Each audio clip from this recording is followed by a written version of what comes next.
Funding for Georgia Outdoors has been made possible in part by the Imlay Foundation and from viewers like you.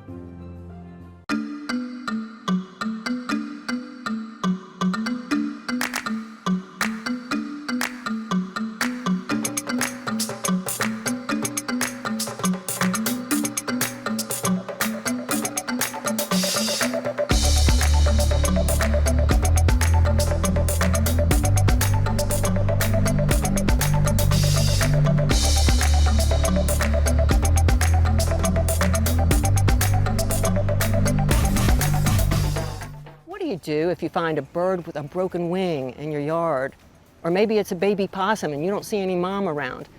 Well, we have found a place where you can take any species, they'll rescue it and they'll rehabilitate it and get it back out in the wild. At the base of Arabia Mountain near the city of Lithonia, Georgia, you'll find this refuge for orphaned and injured wildlife. When you enter, it's organized chaos with cages all over the house and animals in different stages of need.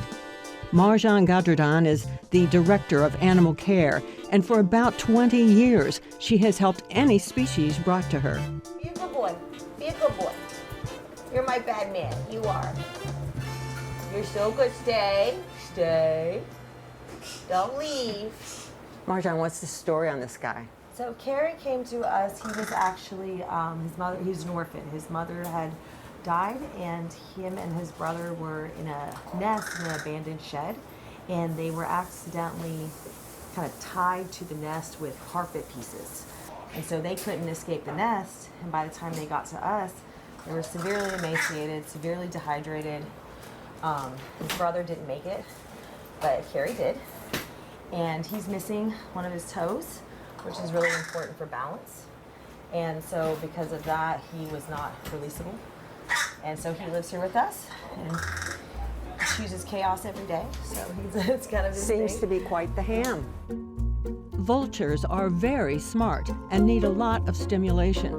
Today, I was that stimulation. He didn't like it when our attention turned to the crows. Hi. Hi. Be careful of Carrie up there. He might bite your hair. Hi. I'm sorry. I get such a kick out of this. Hi. Hi. Oh, hi. So these are American crows. They both came to us many years ago, and they were very young. And they both were hit by a car, but separately from each other. Cars are one of the #1 reasons we get animals in here. Wow. And so Crowbar has basically broken fingers, and so she can't fly well enough to hunt or forage, you know. And Velcro is actually missing half of one of his wings. You're so kidding. He can't fly at all. Oh, yeah, I see. Animals that cannot be released are called ambassadors. AWARE presents programs to the public and uses these animals to educate people about different species and how to avoid harming them. This is Wendy Suhu. She's a barn owl. Why are you shaking? Why are you shaking? Oh, there comes jealousy. No, sir. I just got pecked on the heel. Hey, go. Go. No. Don't be bad. Not. Carrie. Say, I'm looking at that. You can't see him down on the floor, but the vulture is such a ham, he kept flying to the floor and nudging me on the back of my shoe because he wasn't getting attention. So Wendy was actually in a yard. A person saved her because their neighbor was trying to hit her with a shovel. What? Because they thought she would eat their cat. Oh, yeah. She's way too small to eat a cat, right? It's not something she would do. So you can see her wing hangs down, Yes. and so she can't fly well enough to hunt. And Carrie is back on the floor. Go. Look at you. After once again scolding Carrie, Marjan continues her train of thought. People, you know, when they're scared or when they love their animals, they'll do crazy things, you know? And so luckily somebody else was there and they intervened and they were like, no, stop, she doesn't eat cats, you know? And they brought her to us. And, you know, her wing couldn't be repaired. There is constant movement at the Wildlife Center, and Carrie is usually in the middle of it. You'll see him again after Marjan brings down a broad-winged hawk. So this is a native hawk. This is a native hawk. This is actually Georgia's only migratory hawk. So Really? yeah, so they fly down south for the winter. They go down to like South America, that kind of area. And so her name is Bugsy. She came to us because she was hit by a car when she was very young. And so she has some depth perception issues. You can see her eyes kind of bug out of her face a little bit. And so she came to us, and she's not really able to land a perch very well, at least back then. Now she's pretty good. But back then she had a lot of trouble actually landing. And so we think she got hit by a car. It's very, very common. You know, we throw our food and our trash on the side of the road, and that draws in rodents who these guys like to eat. Of course. And so she's been with us a pretty long time now. Are you breathing? So you're happy. That means I'm happy. Oh, this means that this is a compliment. Good Rose! That means they're comfortable. Yeah. Really big span, wingspan. They have broad wings. Show me wings. Oh, yes, beautiful. Yeah, the shape is kind of broader than some of the, like the troopers especially. Yep. Yeah. Who wants to come home with me? I'm just telling you.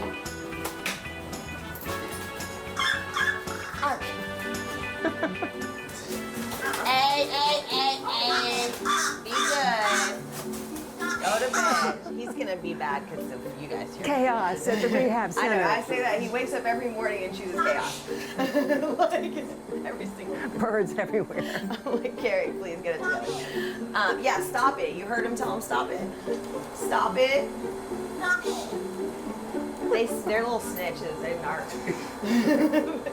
You can tell when he's doing something bad because you'll hear him and you'll come running in here like, Stop it. stop it.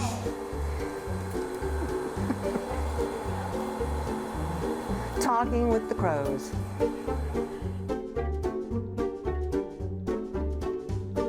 The crows learned to scold after hearing the staff say that to Carrie so much. They don't train the animals with food, so sometimes they respond and sometimes they don't. It's what I love about this place. They are still wild, even in captivity. The animals in rehab are kept separate from the ambassadors, and they are not given names. So here we have a baby squirrel, and he's getting his bottle. You know, baby squirrels often come into us either caught by a cat or as orphans. A lot of times, though, we find baby squirrels, and the right answer is to get them back to their mom. You know, just because we find a baby animal doesn't necessarily mean it needs our help. And some cases, they just got separated from their mom a little bit. And if you put them back out for mom and make sure they stay warm, she'll come get them. And so we always start with that. We always try to get them back to mom. If that doesn't work, then they can come in here, and then we'll raise them. You know, their best bet is to learn from mom, so we want them to go back.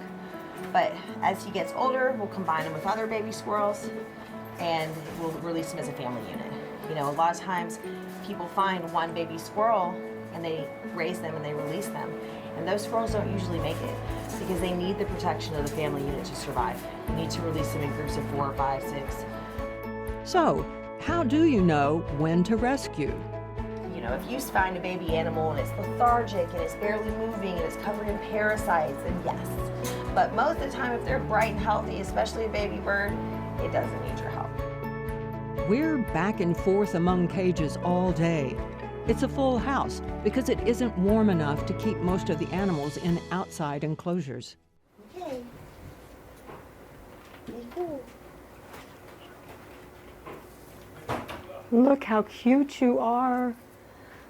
And where did these come from, Marjan? So these guys actually were orphans. You know, the lady had been watching them for a while, and mom was coming, and then all of a sudden mom stopped coming. And usually we say, well, maybe mom's still gonna come back, but they started coming out of the den. They're walking around crying and screaming. Like, it's very clear that the mom is not there anymore. Oh. And one of them actually has a bad leg that we're gonna do an examination on today and see if it's something that can be repaired.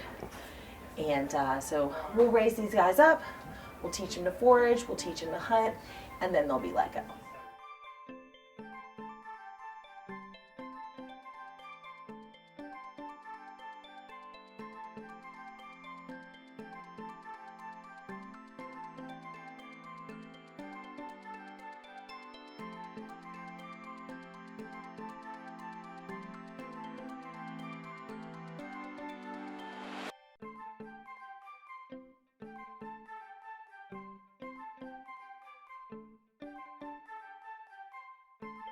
Oh, I see it. I see the one. Yeah, looks like something caught him. Like, Yeah. So he has an old fracture to his leg. what do you do? I don't know. My guess is, it could be a number of things, but it could be a trapping injury. That happens sometimes. They get stuck in traps. A lot of times they'll lose the foot though. So he definitely had some kind of fracture. It's healed now. He just came in. So You think he'll be okay to be released even with that fracture? it depends. Foxes really use these front arms for hunting. They really rely on these front arms. So he'll have to be able to pounce. He's young enough where if he doesn't pounce, we could place him in education. So he has a shot there. But what we could try to do, I think he's been walking a little bit like this, is we could try to maybe put a little splint there and get him used to doing that. Those are little ears.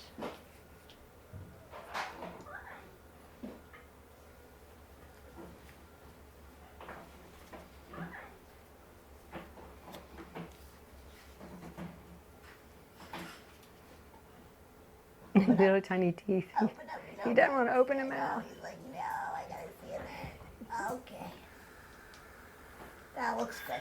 That looks good. Oh, what an adorable face.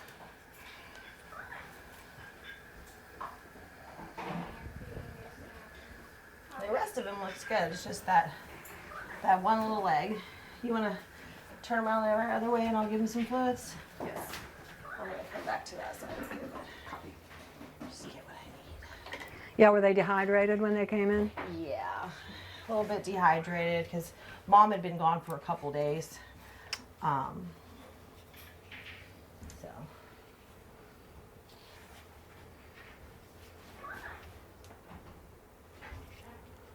Oh, so you're doing it kind of like an IV. Yeah, so this is subcutaneous, but it is the same stuff you receive when you get an IV. It's difficult to convince wildlife to keep in a catheter the way that we will as humans, or even your dogs and cats might. So because of that, we tend to do the fluid subcutaneously. If he was really down or having surgery or not feeling good, we would place a catheter. But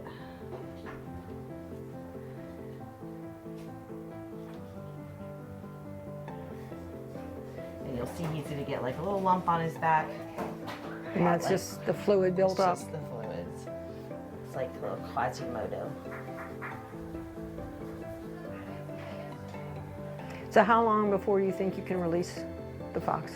Oh, they'll be here like at least 3 months because they gotta grow up. They're too little to survive on their own.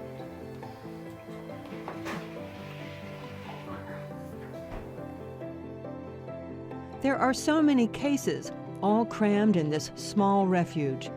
Aware is a nonprofit trying to raise enough money for a new facility with more room and the ability to service more animals. So this is a chipmunk that came to us as a juvenile, and he was caught by a cat. And so you can see he has a pretty gnarly wound on his nose and face. Yeah. It was actually much bigger and almost to the skull. So it was very, very big and bad at the time. It's gotten a lot better. He's actually up for release in a few weeks. The wound's almost healed, and then once it's healed all the way, we'll get him outside, let him get acclimated to the environment, get him have kind of a more natural enclosure, and then we'll release him back to the wild. Is that knock, knock, knock sound a woodpecker? It is. We have a red-headed woodpecker in there, and he's modifying his habitat apparently. That's hilarious. Yeah, and so you can see the chipmunk is putting a lot of food into his, well now he's grooming, but he was putting a bunch of food into his cheek pouches, and they'll get these huge cheeks because they stuff all this food in there. And so a lot of times when you put the food in there, they'll stuff all the sunflower seeds in there, and so they save it for later. Next up, a woodpecker. They try to keep him covered a bit since he is so skittish. A red-headed woodpecker, up close. Yeah. So he can't fly? He cannot fly yet, but he's actually healing pretty nicely. So we are hoping that he will actually be able to fly. He came in with a broken wing, and it had a little bit of bone exposure, so there was a big wound involved with it. So you can kind of see some of the feathers are missing there. Yeah, he's a little upset. They will have to do some flight testing when the feathers grow back. Mad woodpecker. He's pecking me. He's got that nice beak. He can chisel away. So what are you giving him? So I'm giving him a nutritional supplement to help him with his diet. You know, he gets a more natural diet, more varied diet in the wild. And so here, we give him a little bit of a supplement to make sure that he's getting all the vitamins and minerals and amino acids that he may need. But eventually you think he'll be able to fly? I hope so, yeah. Good job. Good job. Oh, it's so Quite cool to be this beautiful close to a bird. red-headed woodpecker. They're beautiful. He's so pretty. He's upset. Go back in. This facility is bustling all the time. We stop what we're doing because it's feeding time. So this is Jordan Ellison and Nicole Colazar, and they are some of our wildlife care supervisors here at Aware, and they're working on our 2 p.m. baby feeding. So Jordan has a baby squirrel, and Nicole is tubing a baby rabbit. So you can see that different animals have different requirements. Baby squirrels, they're very good at suckling, and so they can suckle and they can, you know, take a bottle basically. So Jordan's using a syringe so that she can control the flow. It's actually pretty hard to feed babies, and if you don't control the flow of what you're giving them, it's easy to aspirate them. Wow. But So where did the bunny come from? he was caught by a cat. So you see, it's a theme around here. And so Nicole is tube feeding him. So it's called gavaging. And baby bunnies aren't great at suckling. They're not big on, they'll do it, but it will take 25 minutes to feed him. So she is putting a tube into his belly. Oh, Yeah. And pumping the formula straight in. And Nicole, you want to see if maybe he'll sit on the table for you for a second? Let him go. Look at him. Don't let him get off the table. Look at him. how cute. So these guys are both going to be released. The baby squirrel will have to be combined with other squirrels and we'll make a family unit. And the baby rabbit will actually be able to be released on his own. But he's still just a little young. You know, he's getting there though. Another week or so, he's big enough for release, you know. Really? At this point, you're probably wondering if you can visit Aware. Executive Director Scott Lang says the answer is yes. So we're right next to Arabia Mountain. People can come for a hike on the mountain and then come to our free tour, 1 o'clock every Saturday and Sunday, and come see some of our ambassador animals. We have a staff of about 9 animal care folks and 1 office person, that's me. We definitely take volunteers. We have about 80 weekly volunteers who come for typically a 4-hour shift to feed and medicate and clean patients. There's a lot of cleaning when you're taking care of wildlife. So we definitely love volunteers. As the temperatures warm, there will be 200 to 250 animals here. When they get the new facility, they can handle even more, in part because it just seems like Marjan can heal about anything. This was so impressive to me. Yeah. You guys basically made the shell. Yes. So Mary Shelley Frankenstein was a victim of a lawnmower accident. And so that's why we always tell people when you go out to mow your lawn, take a stick and walk around and look for turtles, look for baby bunnies. You know, a lot of times their nests are there. And so she had a depression fracture here. And so what we did was we took fiberglass and marine boat epoxy and we rebuilt the shell. And then we painted it so her friends wouldn't make fun of her. Oh, I know, because it blends in so well. Yeah, and so it's actually not why she's non-releasable. You know, we fix lots of turtles up and we send them out. This patch usually will last 5 to 10 years and then it'll kind of come off, although hers has been on a little bit longer. We did a great job. But she's also missing this little foot. Oh, See, she has yeah. a foot there. So the lawnmower got the foot too. I don't think so. I think that happened before. She came in with it healed. It doesn't actually keep her from being releasable either. You know, she can't build a nest really good, which is, we want them to get out there and breed. Right. But she can survive. The problem is she has weird little arms. Her arms are kind of turned out, and Yeah. she has trouble digging which would mean she would have trouble brumating through the winter. She wouldn't Gotcha. survive a winter. She kind of digs a little hole and sticks her head in it like a little cartoon ostrich, and she's like, I'm good. And I'm like, you're not good. No, you're not good. So she lives here with us. This is her best friend, Jeffrey the rat snake. They like each other so much that the eastern box turtle will move into a new enclosure with the snake. Hi, Jeffrey. So You're Jeffrey, so pretty. he has a really cool story actually. He was what we used to call our wild ambassador. So he lived outside. We just saw him all the time. You know, he would just be in this enclosure or that enclosure, and you know, he loved to hang out in our screech owls enclosure. And so we would catch him and take him out of the enclosure and just put him right over there, like not far or anything. And he was always around. And one day somebody rang our doorbell and they were holding a limp snake, and they were like, this snake got attacked by a dog in the parking lot. And we recognized immediately, you know, we It were was like, oh my God, Jeffrey. Jeffrey. And so he came here. He had I want them to see the belly. This is why snakes are so beautiful. Look at Yeah. this. It's really cool. So he's light on the bottom, so when he's in a tree, if you look up, you can't see him. But he's dark on the top, so if he's on the ground and you look down, you can't see him. wanna So smell it's him? actually a really cool kind of form of camouflage. And if you have rats, this is the reason you want these snakes to survive. Yes, people call all the time and they're like, there's a big black snake on my porch. And I'm like, good for you, because there's not rats in your house, you know. But yeah, so he had some permanent brain damage. I tried to release him a few times and he would come and crawl into my lap. Like he would just come find me. And so I figured that wouldn't go over well in the wild. So he lives at Aware now and will soon move into a nice new enclosure with Shelly the turtle.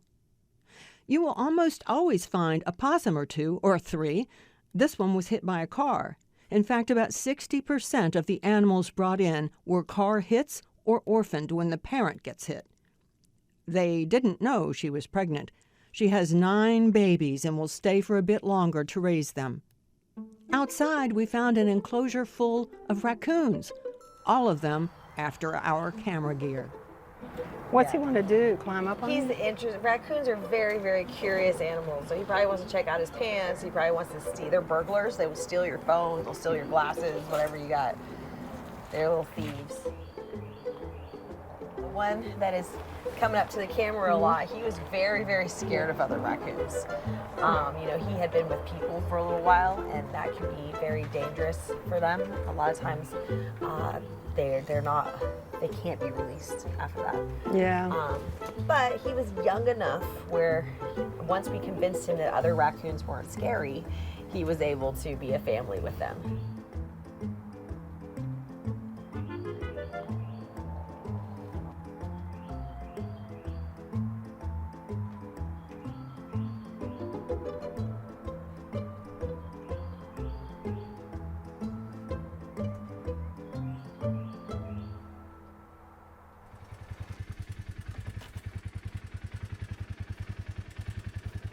Aware runs on people care. People have to care enough to bring animals in. Volunteers are critical to the operation. Aware doesn't get any government funding, so without people making donations, this place would not exist. You are watching the reason so many are committed to this operation. Raccoons are loaded into a golf cart, ready to be released.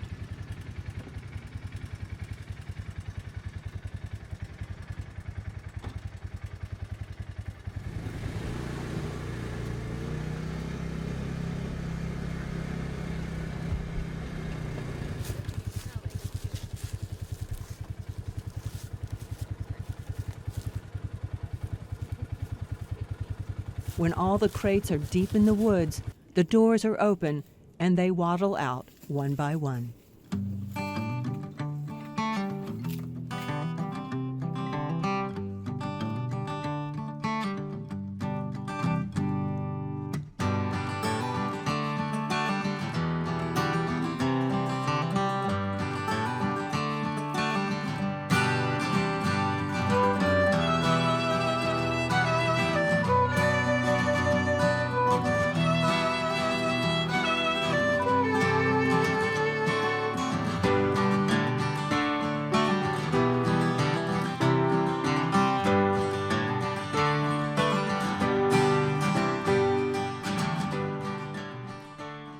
just getting to see them take those first steps back in the wild. That's what it's all about. Every animal that we get, we're trying to give them a second chance at life in the wild and get them back to the wild.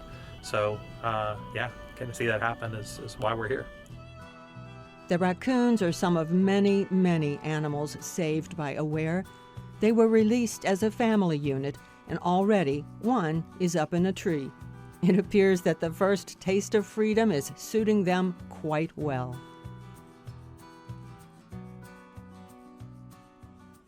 There's a great website they have. It's called Aware Wildlife. Just type it in your browser. It has tons of information, and there are also forms you can fill out, and they will send you to other rehabbers that might be closer to your location. I'm Sharon Collins. We'll see you next time.